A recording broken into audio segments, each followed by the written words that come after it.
right? Not only do we have Gorsuch, we have 12 appellate court nominees who have been confirmed. We have a tax bill that looks like it's going to go through, repeal of the individual mandate on foreign policy, the movement of the embassy to Jerusalem, the kickback against the Iran nuclear deal. The president is moving. I mean, there's no question that Trump and Congress are moving. They're moving slower than I would like. This is their first real major legislative accomplishment will be this tax reform, but it is a major accomplishment for him, and he needs it badly. Right now, the poll on the tax bills are not great. Right? There's a new Monmouth poll out today showing 26% approve, 47% disapprove. 50% think their own taxes will go up versus 14% who say down. You know why that is? That's because of the media. And this is why when President Trump rips the media, I think that it would be wonderful if the president would stick to the facts, because there are so many reasons to dislike how the media cover these things. The media suggesting that people's taxes are going to go up is insane. Factually speaking, the vast majority of human beings in the United States would get a tax cut. The media keeps saying this is skewed toward the wealthy. Well, what do you expect? Non-wealthy people don't pay taxes in the United States. Okay, the fact is middle class, upper class people, those are the people who pay taxes. And by and large, it's upper class people who pay taxes. People who don't make a lot of money do not pay income tax in the United States. So you think they're going to get a major tax break? But all this misinformation does have an impact. But what's amazing about this is the media do not understand why their credibility is going down. Now, the media have basically expended their credibility to get Trump. This is the trade they've been willing to make. They're going to go out on a limb and say untrue things, plainly untrue things, in an effort to stop President Trump. And then they're surprised when no one takes them seriously. And they're angry that Fox continues to dominate the ratings. And they continue to call Fox a propaganda network. Brian Stelter on CNN yesterday, for example, he says, Fox, they talk like propagandists over at Fox. It's like a propaganda network. Coming from Fox News headquarters right here in New York. And it's coming from the White House. It's an anti-Mueller, anti-FBI feedback loop, claiming that Mueller's probe is hopelessly biased and downright corrupt. Let's cue Fox. I think what we have here is potentially one of the biggest scandals in American history, where we're seeing, our justice system being used to really change the outcome of an election. That's from Fox and Friends just today. Now let's cue Trump aide Kellyanne Conway last night. The fix was in against Donald Trump from the beginning, and they were pro-Hillary. This is the feedback loop in action. I want you to see it over and over again. Fox, Trump, his aides, GOP lawmakers, all of them, they're taking a legitimate issue, which is the discovery of a Mueller team member who expressed his hatred of Trump in text messages, and then they're blowing it up, trying to discredit the entire probe. Now remember, that team member was removed from the probe when the text messages were found. But every day it's something new, some new reason to claim the special counsel is illegitimate. So as you watch the coverage, try to notice how this works. Notice how right-wing commentators and GOP lawmakers are echoing each other. And pay close attention to the banners on the bottom of Fox's screen. Last night, I can't believe this. Fox is asking if the FBI is engaged in a coup. This morning, the banner said the investigators are in the hot seat. This isn't just an alternate reality. This is a reversal of reality. Obviously, it's Trump world that is on the hot seat. 4 Trump associates have been charged with crimes. 2 of the 4 have pled guilty. Mueller is investigating a massive fire, and everyone can see and smell the smoke. But this, instead, is what the president's hearing. The only thing that remains is whether we have the fortitude to not just fire these people immediately, but to take them out in cuffs. That is Jeanine Pirro, one of Trump's informal advisors, not just calling for firings, but arrests. Look, I don't say this lightly, but these FOTs, these friends of Trump, they're talking like propagandists. This sounds like propaganda, and it sounds dangerous.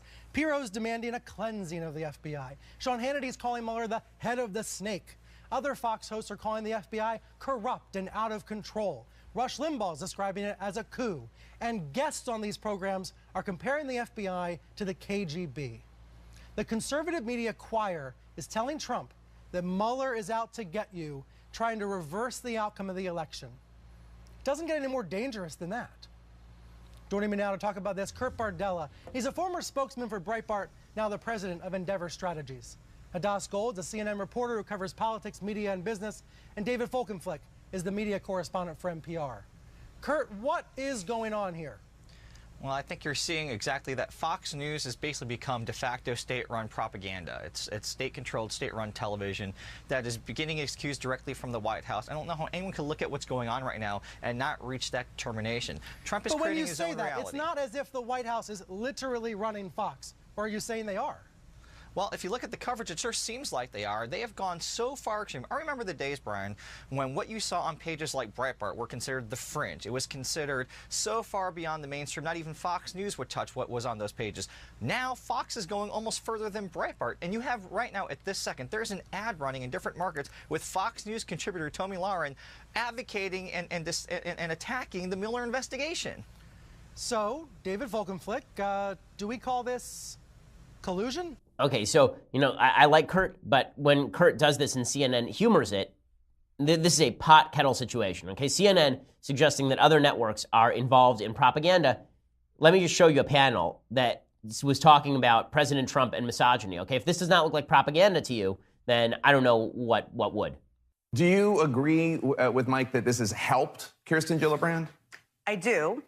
The one piece I disagree with is that President Trump, if this was a one-off, that would be one thing. Right. But this is a guy who has misogyny in his DNA, who ran as a misogynist. I'm sure that wasn't on his bumper sticker, but that was part of who he was and who he ran as. So this is completely aligned with that. That's why people heard what they heard from the tweet. Jen Psaki, CNN political commentator, also the former State Department spokesperson for Barack Obama, right?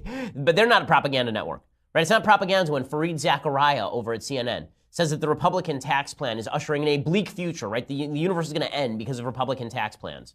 The medium and long-term effects of the plan are clear. A massive drop in public investment, which will come on the heels of decades of declining spending as a percentage of GDP on infrastructure, scientific research, skills training, and core government agencies. The United States cannot coast on past investments forever, and with this legislation, we are ushering in a bleak future. Really? We're ushering in a bleak future because I get to keep more of my own money? And I love this idea that we're going to stop spending. Where are the spending cuts? I'm missing the spending cuts. Okay, there are no spending cuts. This is one of the problems with the bill, right? I would prefer there be spending cuts. And this idea that, oh, well, we definitely need more money for infrastructure. We definitely need more money for scientific research, right? That's really where the cuts are happening here. What is he talking about? If there are cuts, those cuts are going to come in the form of Medicare or Medicaid or Social Security, right? That's where the real spending is occurring. It's not occurring in the off-brand spending categories. Okay, the big spending in the United States, 66% of the federal budget, 2/3 of the federal budget, is consumed by Medicare, Medicaid, Social Security. That's where restructuring needs to take place. But you wonder why the media is losing credibility at the same time they're attacking the tax plan as the end of the world? Americans have a bad opinion of this because the media still has power. Now, this is one area where I think that the right is wrong. The right has been saying for years, well, we now have the upper hand. Nobody listens to the media anymore. People have stopped listening to the media on their character descriptions. When the media say that Trump is a racist, sexist, bigot, homophobe, all this stuff, the American people largely just ignore because they'll make their own judgment on that. But when it comes to the material in bills, the American people don't have time to read a 1,000-page tax bill, and they tend to take the talking points that they see on the TV. So if you just watch Fareed Zakaria, what you would assume is that the Republicans just cut spending by an enormous percentage, as opposed to cutting taxes by an enormous percentage. Because nowhere in there does Fareed Zakaria talk about what actually happens to your taxes. A tax plan is about tax reduction. Okay, a spending plan would be about spending reduction. There's nothing about spending in the tax plan. It just demonstrates, again, the left wants to say Fox is a propaganda outlet. Listen, Fox has its slant, but the media have their own slant, and President Trump is not wrong to knock the media's slant on all of this. The media have been imploding and destroying their own credibility on this stuff for quite a while, so it's not a tremendous shock to see that President Trump is surviving. And not only will he survive, it appears the Mueller investigation is not really going to go anywhere. If that happens, you're going to watch the media implode. And this sets up... Okay, so let's talk about this. Let's bring in editor-in-chief of the Daily Wire and Breitbart's former editor-at-large, Ben Shapiro, and host of CNN's Reliable Sources, Brian Stelter. Welcome to both of you. Good morning. Good morning. Ben, I want to start with you. Steve Bannon's comments. First of all, your initial thoughts. Well, I mean, I think that first of all, I think you actually quote Steve completely. So when you say that he says the media should shut up, what he actually said is the media should shut up and listen more to the American people so that they can get better at their job, was essentially trying to say.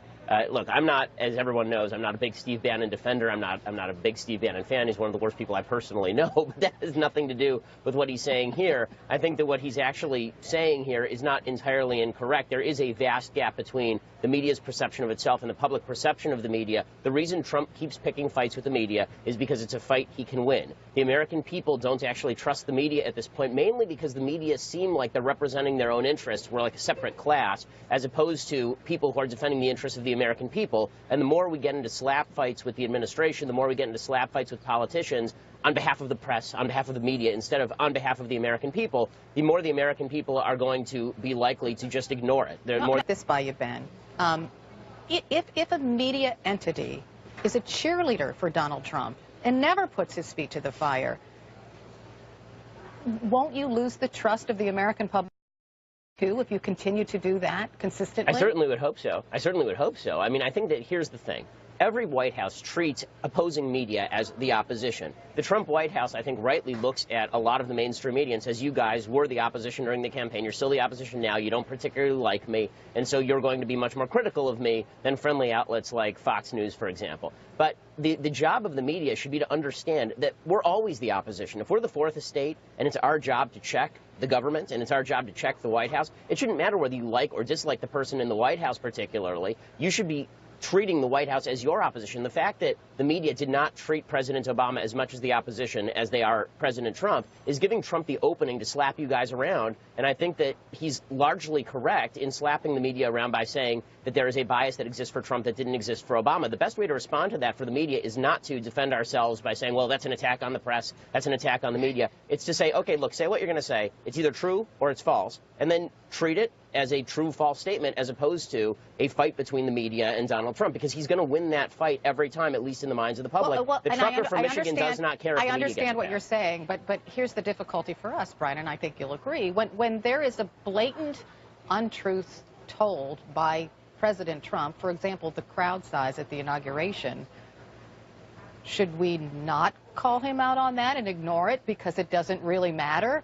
Or in calling it out, does it make us seem like we're opposing him in some way, since we're not giving him the benefit of the doubt for something really inconsequential? Right, you're making it sound like a no-win situation, but I think the majority of Americans want us to be showing the evidence, showing the photos in that case, showing the video, and letting the facts stand wherever they may be. This is a president who has a 36% approval rating according to Quinnipiac, 40% according to CNN's poll before the inauguration. This is not a president that the majority of the country wants to only hear positive news.